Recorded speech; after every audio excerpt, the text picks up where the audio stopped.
Arpés.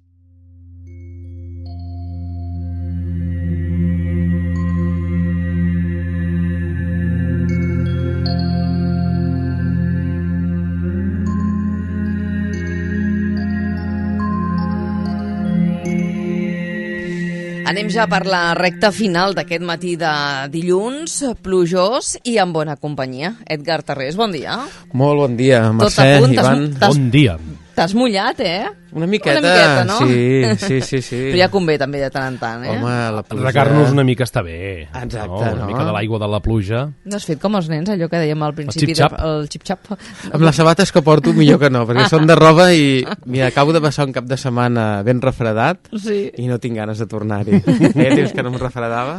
Sí, però sí que també n'ha de gust posar-te les botes i començar a trepitjar els bassals d'aigua, que és molt divertit. A mi m'agrada molt anar a córrer amb ploguent. Ah, sí? Sí, sortir a córrer per la muntanya i això, aquesta mullar-te, sensació, no? exacte, i fred i tal, però després arribar a casa, fer-te una dutxa ben una infusió o llet ben calenta. Aquella sensació, no? Xulo fer allò, fer esport i a més, quan arribes penso que la sensació és encara molt més agradable. Però millor ara aquesta època, perquè a l'hivern quan fa fred i Home, a l'hivern plou... sempre fa molt fred, Déu-n'hi-do. No te passis, Mercè. Val. Arribes a casa amb estalactites. Escolta'm, que tothom té uns desitjos i unes ganes de practicar esport diferent als altres, per què no? Hi ha gent que sí que li pot agradar, no? A ple hivern. I tant. Mira. Jo crec que no és el cas de nosaltres tres, crec. No, meu no, tampoc, No. Entremig, com ara. Escolta'm, què estàs preparant ja de cares al 2017? 2017, sí. És que sí, avui ha sigut... Sona lluny, però tampoc no ho és tant. No ho és tant. Entre mig hi ha un altre tema que ja en parlarem. Ara encara, aquest sí que no el puc desvelar perquè no està aprovat, no està... Està en tràmits, no? Exacte, està en tràmits i espero que la setmana que ve potser ja en puguem parlar, que es farà a la tardor, i per això he hagut de posposar una mica el que parlarem avui, dels viatges. Val? Música i viatges. Música i viatges, explica. Sí. Bueno, a veure, la gent que li agrada viatjar, com viatges hi ha dos tipus de persones. Val? La que li agrada fer-se com una banda sonora del viatge, val?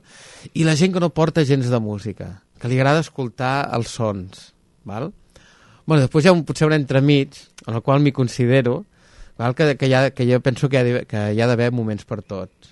Jo penso, per exemple, un dels llocs que m'agrada més anar, com és la Índia. Per mi la Índia, agafar un tren és una aventura impressionant, no?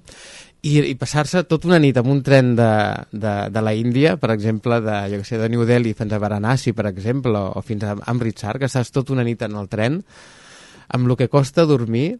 Ostres, posar-te una música i aquell traqueteig del tren que es mou, fins i tot el punt de fred que fa, que vas tapant-te, i trobar una música que et va acompanyant, ostres, són coses que no oblides. I jo penso que la música és molt important perquè t'acompanyi en el viatge, no? Evidentment, hi ha un altre lloc, mira, si em permets, que també... Jo tinc dos llocs que per mi són sagrats, que és la Índia i l'altre és Budapest. Val? I per mi, mira, caminar al capvespre al costat del riu Danubi, veient com es pon el sol darrere la ciutat de Budapest, escoltant Arvo Part, que ja vam posar, al principi del programa el vam posar. I de fet vas compartir un article, pot ser? Pot ser, sí, perquè és una que m'agrada tant que vaig voler-ho. El vaig veure. Havia de compartir-ho, ja doncs aprofito per dir-ho.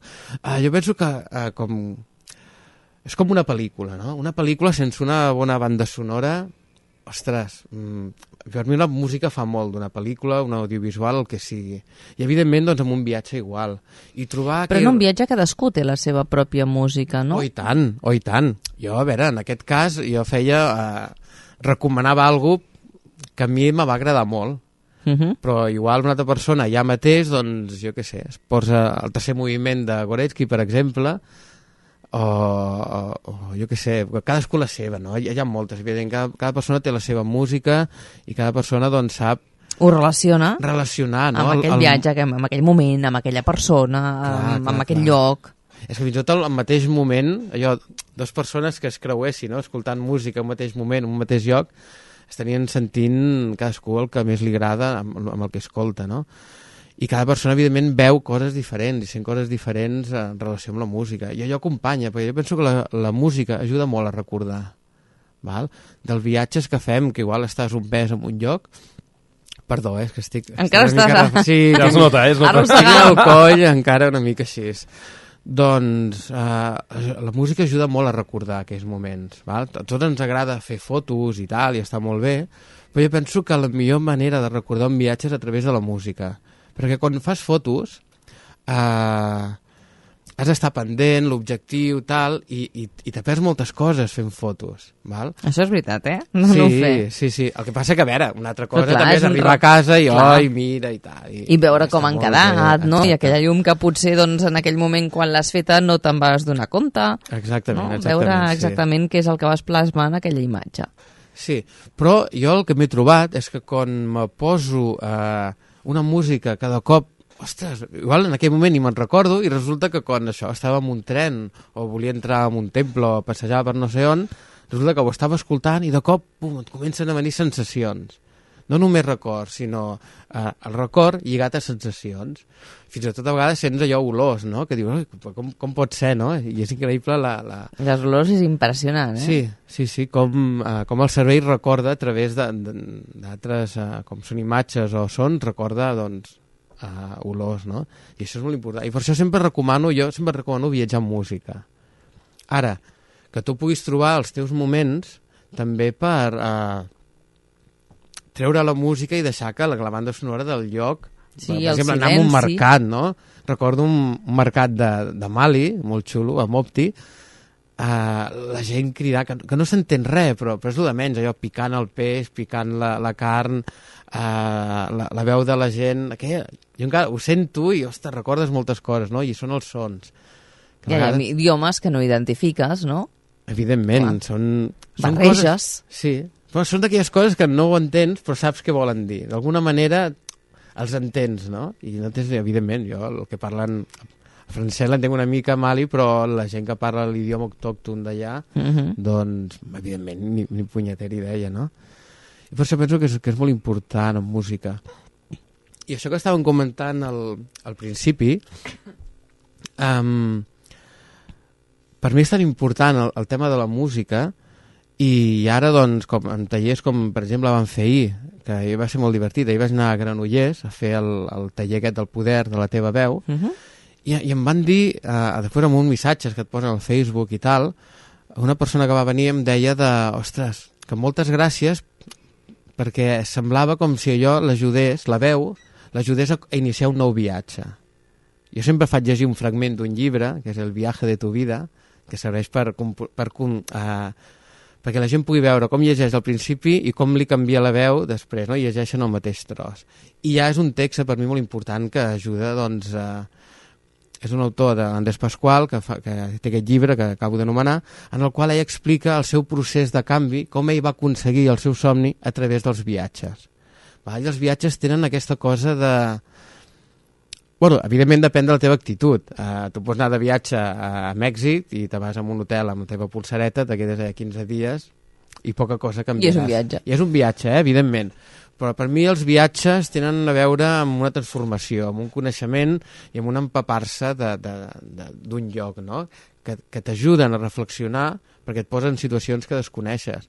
Per això deia la importància d'agafar un tren a la Índia. Tu agafes un tren a la Índia i és un caos. És complicadíssim, és un mal de cap, és un estrès. Tu te veus confrontat amb una situació que a vegades pot més que tu, no? I sembla increïble d'entendre, però per això s'ha de viure. I per això vaig decidir que seria molt interessant poder organitzar un viatge, on s'aprengués a valorar el tema de la música i a més es fessin treballs que t'ajudessin a entendre de tu mateix, treballar el tema de la veu, treballar el tema del so, però en el lloc. En aquest context serà un context diguéssim budista, que és una cultura on utilitzen el so per curar, per sanar, per crear harmonia. Per conèixer-se. Per conèixer-se a un mateix, utilitzen el so per meditar. I penso que serà molt interessant barrejar el que és el turisme, el conèixer una altra cultura, un altre lloc, conèixer una tradició mil·lenària com és el budisme, però a més anar allà a aprendre. Que això, aprofitar les teves vacances per fer alguna cosa útil per tu mateix, però moltes dimensions, no? I diferent, no? Hi ha un grup de persones que tots Totalment van diferent, amb el mateix objectiu, però que rebrà uns coneixements i unes sensacions totalment diferents, Exactament. Això, mira, vam estar parlant amb en Jordi Vinyoles, de l'agència Vinyoles, que ell, bueno, està molt atrafegat, té moltes coses, però ell és, bueno, un viatger i una persona amb una inquietud al·lucinant, no? Ens vam conèixer i vam... Connectar. Sí, va saltar xispes, no?, que es diuen, i jo li vaig proposar de fer això i ell m'ha explicat que ja té ganes de fer una mena de club de viatges, però això, d'aventura, de coneixement, de portar alguna cosa diferent, no? I jo vaig dir, bueno, dic, tu tranquil, jo t'ho monto, tu m'ajudes i entre tots dos ho fem, i evidentment... I així creeu sinergies, no? Exacte. Cadascú aporta el que pot. Jo hi entenc d'una cosa i ell entén molt bé del tema de viatges i tal, per tant, dic, tu, ajuntem-nos i fem i a veure què passa. I la cosa serà aquí, l'idea és marxar a finals de gener, val? Perquè és canvi d'any budista i s'aprofitarà per veure més coses d'una cultura, no? La idea és anar a Dharamsala, que és on hi ha el monestir on hi ha el Dalai Lama, hi ha una gran tradició, hi ha molt de monjos, i és un lloc xulíssim. A més, és maco anar-hi, no? I l'idea, doncs, això serà fer un viatge, anar fent tallers, anar fent coses, anar coneguent, possibilitat de veure vols tibetans, d'adquirir-ne, de conèixer tota aquesta, empapar-se d'aquesta cultura. Ja cal que aneu amb les maletes buides, eh?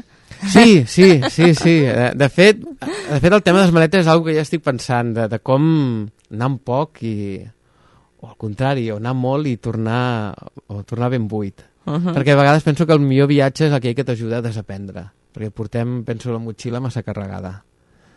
No dic portar-la buida per tornar plens i carregats de sensacions, d'emocions, de vols, no? Si te pots portar tantes coses d'aquell país. Exactament.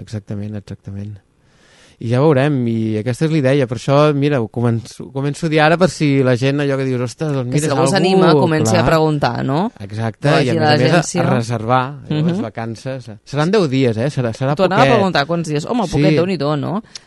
Quant hi ha d'aquí a allà, per exemple? Són 7 hores. O sigui, ja són pràcticament 2 dies que perds, no?, d'anada i tornada. Depèn dels horaris. A veure, no, és un dia. Tu surts al dematí i amb el canvi d'horari i tot, a la nit ja hi ets. I l'endemà ja pots començar. Vull dir, a Delhi es fan coses... Sí, però me refereixo que dels 10 dies un ja és d'anada de viatge i l'altre és de tornada. Vull dir que en realitat seran uns 8. Exactament, sí. Una setmaneta. Serà una setmana, sí. Aproximadament. Sí. Serà la primera vegada que ho fem, a veure com va i ja veurem, i més endavant, per què no, a fer-ne diferent. Penso que hi ha molts llocs del món on hi ha grans tradicions que utilitzen el so i això no ens ho acabarem mai, i a veure què passa. I entremig ens explicaràs aquest altre projecte que tens entre mans i aviam si pot ser la setmana que ve, no, perquè és festa. Exacte. Llavors el dia 23 jo crec que alguna cosa ens podràs començar a dir. Depèn. Aquesta setmana tinc una reunió i m'ho diran.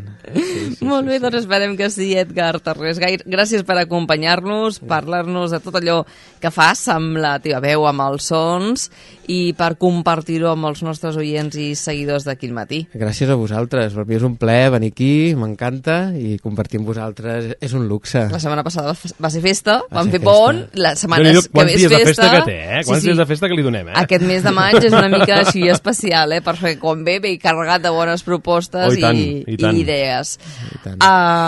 Fins al dia 23, perquè el 24 també torneu a fer un altre taller de Mequisso. Exacte, no sé si ja les places estaran a punt de... Segurament, ho haig de mirar. Segur. Mira, aquest divendres hi ha el conte meditació amb so a l'Escala, el dissabte vaig a Granollers a fer el taller de veu, i el diumenge taller de veu també a Olot, hi ha el taller de Mequisso, i entremig, si tot va bé, ja te diré alguna cosa 23, perquè cap de setmana aquest del 22 estaré a Madrid. Espero arribar, si no ja t'ho diré.